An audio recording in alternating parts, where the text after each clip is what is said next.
보면 두렵겠지. 그러니까 이 선거가 진짜 무서운 칼이야.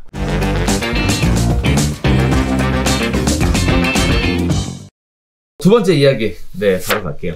자, 당정에서 LTV 우대 대상 확대에 대해서 가닥을 잡고요. 또 종부세 기준도 9억에서 12억 원으로 상향에 대해서 검토하고 있다고 합니다. 왜 갑자기 이렇게 얘기를 하게 될까요? 4.7 재보궐선거에서 참패를 본 여권에서 부랴부랴 부동산 정책 전환 카드를 꺼내들고 있다라는 건데요. 부동산 민심 달래기가 본격적으로 논의되고 있는 상황입니다. 또 저소득층, 생애 최초 주택 구입자 등 실수요자들의 대출 문턱을 좀 낮춰야 한다라는 얘기가 계속 나왔었는데 과거엔 무시했거든요. 근데 이제 본격적으로 낮춰주는 것에 대한 검토를 하고 있는 상황이고요. 또 재산세 감면 기준도요. 6억에서 9억 원으로 상향을 추진하겠다. 이런 부분들이 논의가 있습니다. 자, 크게 세 가지가 있는데요. 자, 이달 말에 청년 등 실수요자에 대해서 주택담보대출 비율과 총부채 원리금 상환 비율, 우리가 흔히 얘기하는 LTV와 DSR 규제를 완화하겠다는 내용이 지금 현재 논의가 활발하게 진행이 되고 있습니다.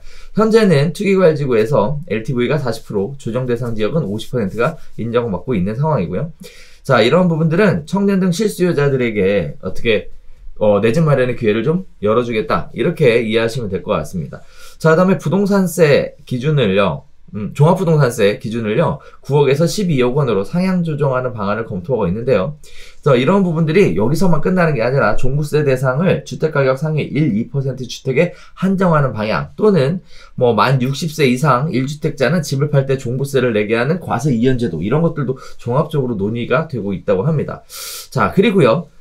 지난해 11월 확정한 1주택자 재산세 감면 기준을 6억 원에서 9억 원으로 높이는 방향을 검토하고 있는데요. 가급적 재산세 과세 기준일인 6월 이전에 기준을 수정하는 방안을 고려하고 있다고 합니다. 문제는 최종 결정을 다음 달 새 지도부, 여당 지도부가 선임이 되고 또 신임 국토부 장관이 취임을 하면 결정될 가능성이 높다라고 얘기하는데, 자, 이런 부분들이 이제 과거의 정책하고는 좀 다르게 규제를 약간 좀 완화해주는 이런 식의 느낌도 드는데요.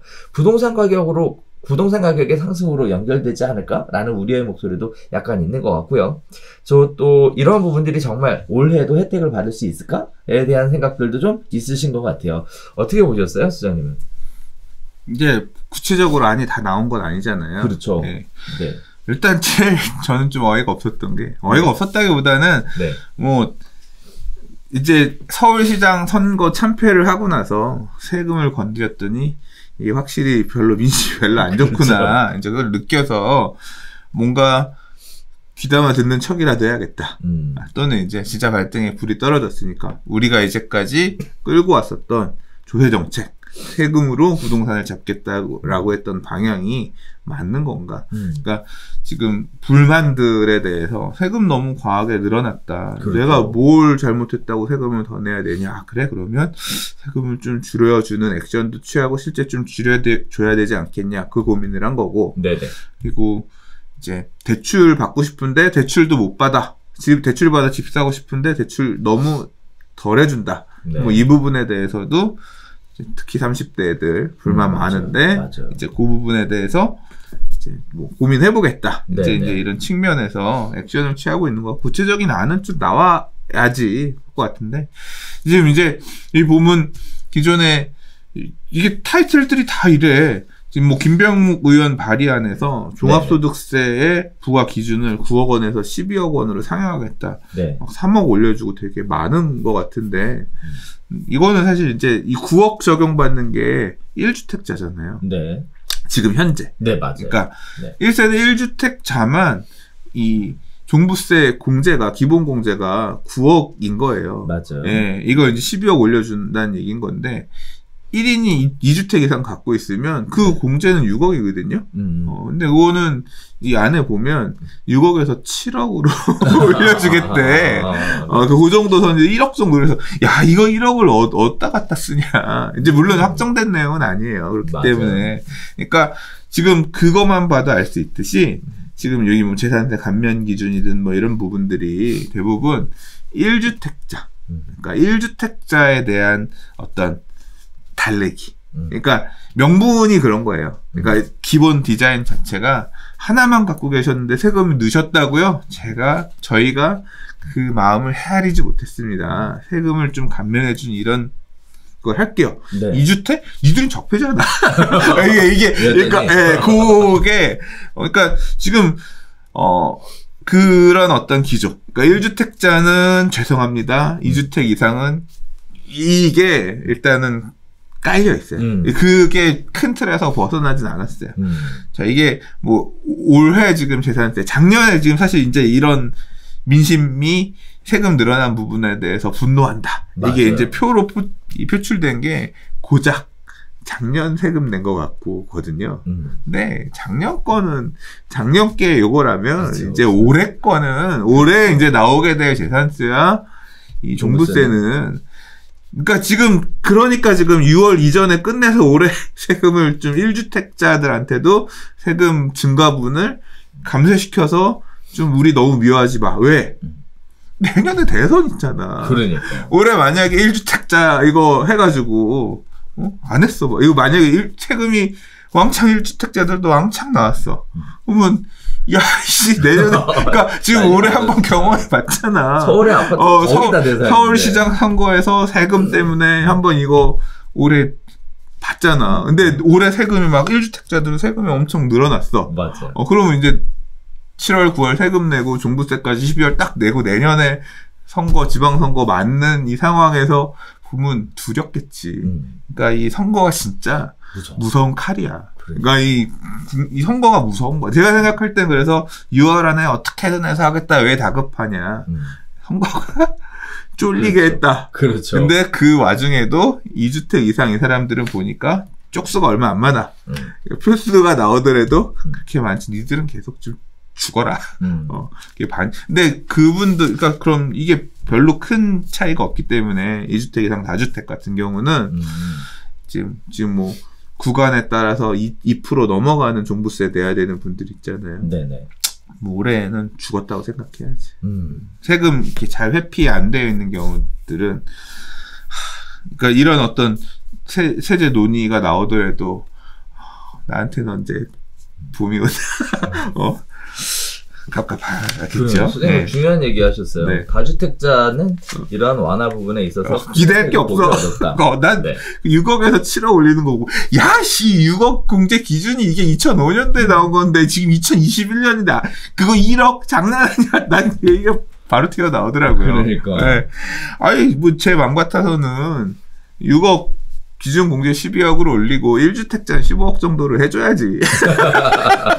저는 그 정도는 돼야지. 네. 지금의 어떤 가격 기준으로 놓고 볼 때 네. 맞다. 그러면 뭐가 근거냐? 근거 없어요.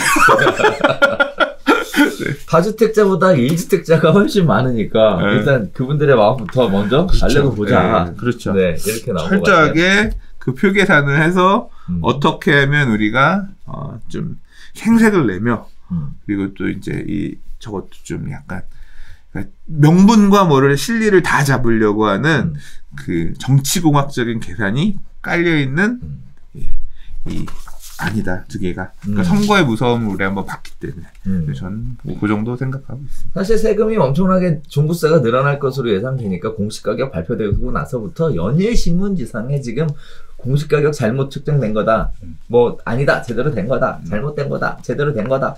뭐 검토하겠다, 검수하겠다, 뭐 여러 가지 얘기들이 많았잖아요.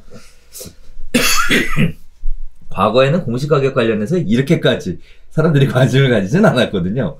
그런데 엄청나게 관심을 가지는 거 보면 이제 세금에 대한 부담이 굉장히 많이 있었던 것 같아요. 자, 조심스럽게 예측해 본다면 올해 적용될 가능성도 있겠죠? 저는 뭐 세금 이거 줄이는 거는 당연히 해줄 것 같아요. 근데 대출 규제는 잘 모르겠어요.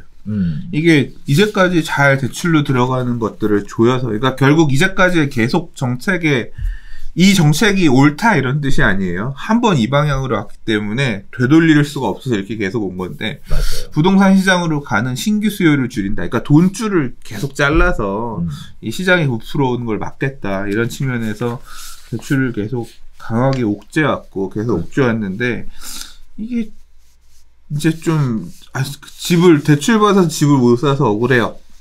라는 목소리가 커지니까 이제 그러면 LTV를 좀 늘리고 DSR을 늘리고 뭐 하는 부분들을 이제 좀 반영하겠다. 이거는 실제 그걸 받을지 안 받을지 잘 모르겠어. 하더라도 이게 재산세는 바로 제전에 얘기한 것처럼 정치공학적으로 의미가 있잖아. 그렇죠. 지금 네. 집을 갖고 있는 대다수의 사람 표와 상관이 있는 거야. 근데 대출은 뭐예요? 얼마 되지 않는, 그렇죠. 얼마나 그 수를 표본이 나오더라도 추정되는 매수 수요가 얼마인데 그 중에 일부에게만 그렇죠. 혜택이 돌아가는 거잖아요. 별로. 그리고 명분에도 맞지 않아. 어떻게 보면 이제까지는 수요를 억제해서 대출 시장, 이 부동산 시장을 완화하겠다 이런 건데 그걸 역행해서 다시 빚 좀 더 내서 집 사시죠. 이런 스탠스로 갈까? 그러게. 만약에 가는 것처럼 보이긴 하더라도 좀 실질적으로는 뭐 이게 제한적으로 정말 필요한 실소유자에게만 길을 터주는 겁니다라는 식으로 명분을 세워가면서 그러니까 좀 생색을 낼 가능성이 좀 있지 않을까. 네. 예전에도 대출 규제 완화 관련해서는 사실 정치권에서 굉장히 얘기가 많이 나왔었어요. 별별사에서도 몇 번을 다뤘는데 그거 나눌 때마다 사실 그 실제 그 정책을 집행하는 그런 정부의 기관 어딘지 기억이 안 나요 정확하게. 거기서 항상 안 됩니다. 대출은 안 됩니다. 기재부에서 하겠지. 네네. 그래서 항상 안 됩니다. 뭐 가계부채 수준이 높고 뭐 어쩌고 얘기들이 있었고 사실 이 얘기가 나오기 저 앞쪽에 가보면 이런 얘기들이 있었어요. 대출 규제하자마자 주거 사다리를 걷어찼다. 뭐 이런 얘기도 굉장히 많았었고 이런 부분들이 이제는 표가 딱 나고 나니까 현실적으로 딱 닥치고 나니 이제 뭔가라도 진짜 해야 되는 거 아니냐. 이만큼의 표도 잡아야 되지 않냐. 한편으로 보면 지금 주택을 매수하는 사람들이 또 2030이 대부분이시잖아요. 이런 분들이 대출을 못 받아서 사실 관심 있는 지역으로 못 들어가고 외곽 지역으로 뺑뺑이 돌고 있는 상황이라 이런 부분들이 관심 지역으로도 들어갈 수 있게끔 어떤 여건을 마련해주는 하나의 계기가 될 수도 있을 것 같은데요.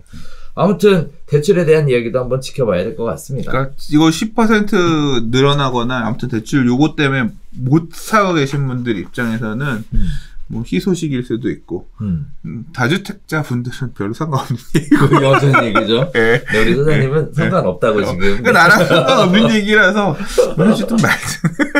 물론 대출 더 해주더라도 더 받진 않아요. 네. 지금 뭐 요번에 저도 좀 뭐 전세 올려받을 것 같아요. 그 대출을 갚으려고. 저는 부채를 상환하면서 좀 몸을 가볍게 가는, 가볍게 이제 계속 만들고 있는 그런 쪽이라서 그렇습니다.